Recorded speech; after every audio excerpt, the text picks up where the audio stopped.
We were just having an argument last night that we are not, or straight adjacent or whatever you call us, people who are not trans are not allowed to ask questions about private parts. Well, this is a constant argument. You're not supposed to ask it. That's You say what now? You're not supposed to ask it because I don't go around and asking you what you have down there or how big it is. Right. Fair, but okay. So I'm not saying It's not that. your business. The person whose business it is ours, and the person that we're with, it has nothing.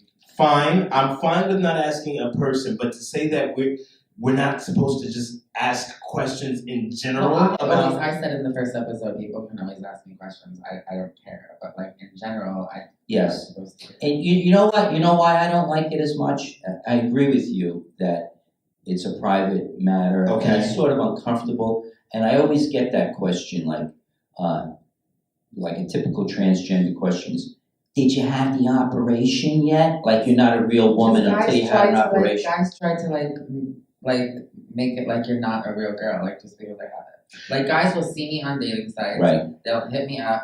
They'll be like, "Oh my God, you're gorgeous." It says in the first sentence that You're a trans woman. They don't Right. read it. They just go by my pictures. They think I'm gorgeous. They Got start messaging me. I assume that they've read my profile. Right. Because I've seen them look at it multiple times. So why wouldn't you read the first sentence? Right.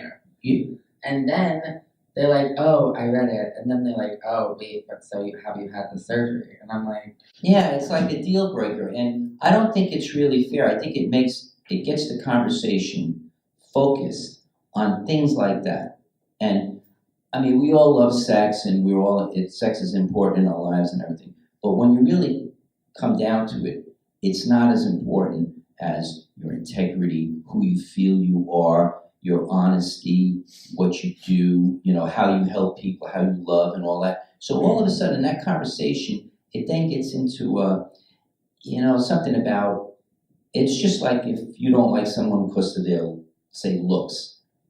It's important, we all are guilty of it, we all look at covers and things like that, but in the end, that's not really what the person is. And by asking that, right, especially right up front, it really minimizes the other person. So two things. I, as a person who's trans adjacent, who has trans friends, who has slept with a trans person in the past, but I'm just a trans. Did you just say you slept with a trans person? Yes, I have.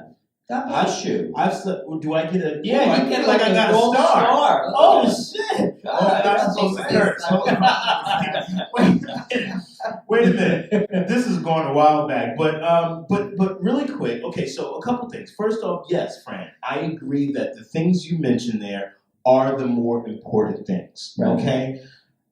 I feel like you are saying that, however, from a perspective of someone who's lived a lifetime, you've amassed wisdom, you know the shit that is on MTV and looks and all that stuff fades and doesn't matter. You know that already.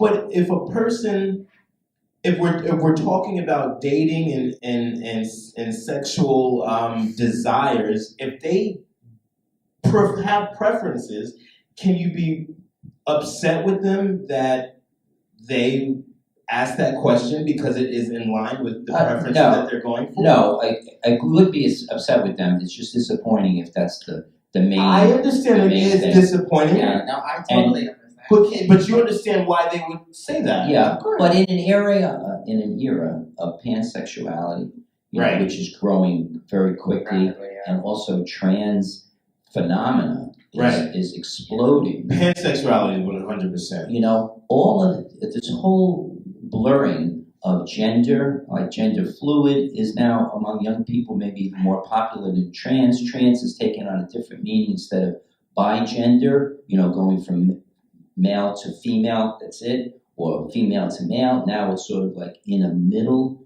or enjoying the journey and not worrying so much about, getting every little facial hair and all. Listen, in 200 years, I don't think there's going to be anything as race or gender. I think we're all going to have both. Okay. Cool, really. And I think we're just going to be beige. It's going to be beige people with any parts. What do you want to do today? What do you want to do tonight? It's Tuesday. What do you want to do? But the reason I say this is because that song, you're very, you're very forward with the fact that you're keeping your.